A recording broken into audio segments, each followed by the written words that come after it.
I still remember the way his voice used to calm me, how he would speak to me about the most mundane things, and I would feel so connected, so seen. We used to laugh till the sun went down, two hearts racing through this little town. Now I'm sitting here, coffee getting cold, watching you drift like a story untold. Your eyes don't meet mine like they used to do. There's a distance here I can't see through. You say it's nothing, but I can feel it. We had this unspoken bond that felt unshakable, like nothing in the world could pull us apart. But now, as I sit on the edge of our bed, staring at the phone screen in my hand, I realize how easily things can change, how trust can dissolve so quietly, without warning. It was a Sunday morning. He was still asleep, his breathing steady beside me. The light filtering through the curtains felt too bright, almost harsh against the heaviness in my chest. I had not been sleeping well for weeks. I told myself it was work stress, or maybe the wedding planning was getting to me. He had been distant, distracted, but I thought I was overreacting. I did not want to be that kind of person, the kind who searches for problems in things that are fine. Except things were not fine. And I knew it. I unlocked his phone. It had become a habit, something I never imagined myself doing in the past. But then the signs were so subtle, so easy to miss if I was not paying attention. It started with the way he avoided eye contact during dinner, the sudden work trips that seemed just a little too convenient, and the way he no longer spoke about our future with the same excitement. Scrolling through his messages felt like opening a door I was not sure I wanted to walk through. My hands shook as I found it, a string of messages on a dating app.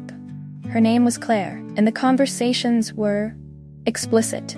He had been sexting with her, sending photos, sharing fantasies. I felt like I was drowning as I read their exchange.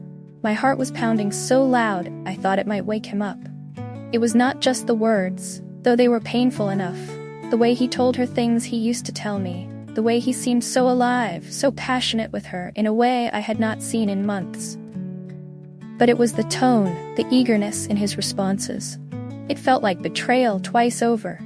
Not just the words he exchanged with her, but the energy, the enthusiasm he had been withholding from me. I put the phone down carefully and stood up, needing to breathe. My reflection in the bedroom mirror looked like a stranger's. I was not sure who I was anymore in this relationship, who I had become, quietly shrinking, tiptoeing around his moods and excuses. As I walked to the kitchen, the memories of the last few months flooded me. The fights that seemed to start out of nowhere, his complaints about feeling suffocated by our relationship, how he no longer wanted to talk about kids or the future. He used to be the one who would say he could not wait to start a family, to build a life together. Now, every time I mentioned it, he would sigh and change the subject. He was slipping away from me, and I was too scared to ask why. I made coffee, my hands still trembling, and tried to understand how we had gotten here. We had met 5 years ago, both working at the same marketing firm. He was charming, easygoing, and I loved that about him. We fell in love fast, our lives becoming entwined so effortlessly. It felt like fate, like we were meant to be. But now that certainty was gone. I could not remember the last time we had laughed together or had a real conversation. He was always on his phone or at work, or making some excuse to be anywhere but with me. I thought maybe it was just a phase, that he was stressed, that I was asking too much. But the truth was staring me in the face, and it was impossible to ignore. I could hear him stirring in the bedroom. My heart sank. I knew I had to confront him, but I was not ready. How do you even begin to ask the person you love why they are betraying you? How do you put into words the emptiness that has been growing between you? He walked into the kitchen, rubbing his eyes. "Morning," he said, his voice thick with sleep. He leaned in to kiss me, and for the first time in our entire relationship, I turned my face away. "What's wrong?" he asked, frowning. I looked at him, really looked at him, and saw someone I no longer recognized. "We need to talk," I said, my voice barely steady. His face tensed, but he sat down across from me, sensing the gravity of what was coming. I had rehearsed this moment 1,000 times in my head, but now that it was here, the words were hard to find.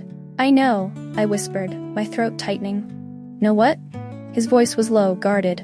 "About her, about Claire." His eyes widened for just a second before narrowing again. "Do not lie to me," I continued. "I saw the messages. I saw everything."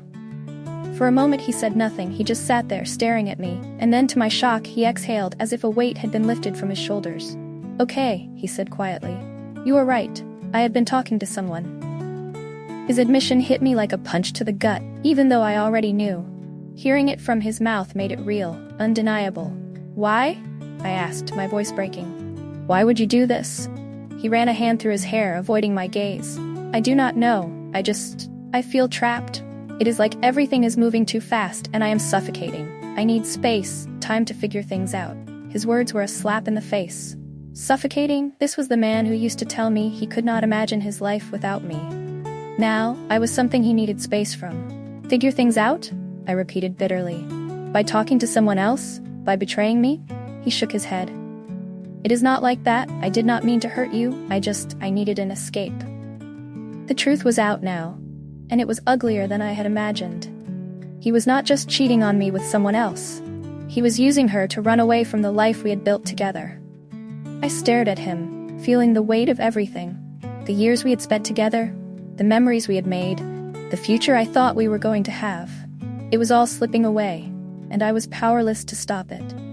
The silence stretched between us, heavy and suffocating. And then, in a moment of clarity, I realized something. This was not about Claire. It was not even about the cheating. It was about him, about the person he had become, the person I had not seen until now. "I cannot do this anymore," I said, my voice trembling but firm. "I cannot be with someone who does not want to be with me." He looked at me, his eyes widening in surprise. "What are you saying?" "I am saying it is over."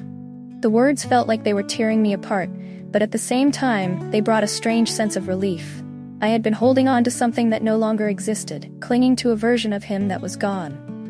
He stood up, pacing the kitchen, his hands in his hair. "You do not mean that. We can fix this." But I knew we could not, because the truth was, the man I had loved was already gone, and the one standing in front of me was someone I no longer knew. "I mean it," I whispered, and for the first time in months, I felt like I could breathe.